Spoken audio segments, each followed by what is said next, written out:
Testifying today in federal court is Capricorn Clark. She's a former assistant to Sean Combs who said she served in various roles between 2004 and 2018. She was fired and rehired a couple of times.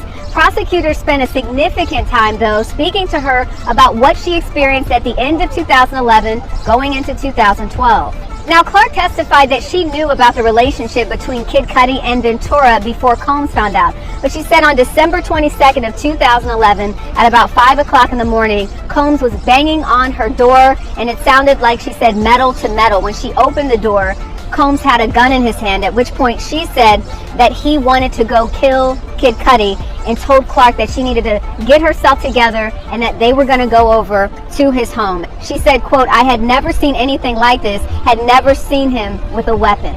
Clark says that she was terrified and that they pulled up to Cudi's home, and she says, and this was new, that we hadn't heard this before, she said she watched Combs and one of his security guys go into Kid Cudi's home.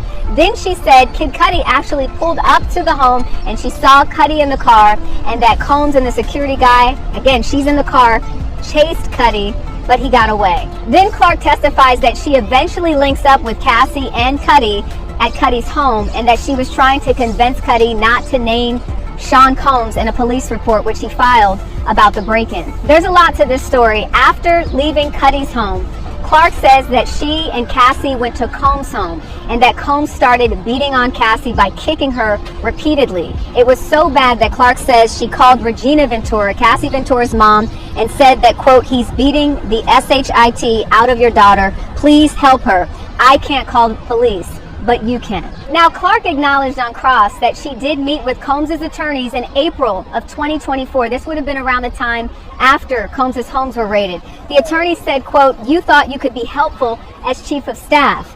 And she said that was the discussion. And then the attorney said, "Do you recall that we told you that there was a criminal investigation and that it was impossible to be given a job like that after the raids with everything going on?" Clark said she did not remember. Then the defense asked her if she remembered sending a flattering text message to Combs back in 2021. She said she didn't remember. They showed her the text message. There was a little bit of discussion about whether that would be admitted into evidence, but eventually the jurors did see the message, and part of it read, "Did you ever know I had the biggest crush on you before I started working for you?" Again, the defense entering this as evidence that these comments were made by Clark in 2021 in a text message after everything that she had essentially been through, that she says she had been through regarding Sean Combs.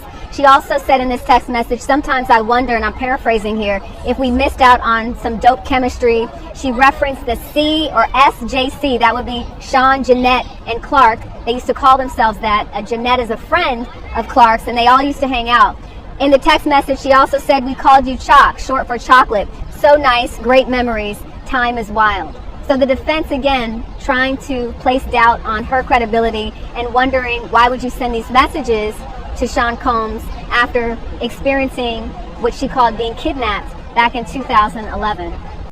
Miss Combs, you so fine, girl. I would drink your bad water. I would drink your bad water, Miss Combs. Now, Miss Combs. Miss Combs, you is so beautiful. Man, that's my fault. I should have showed you how to work.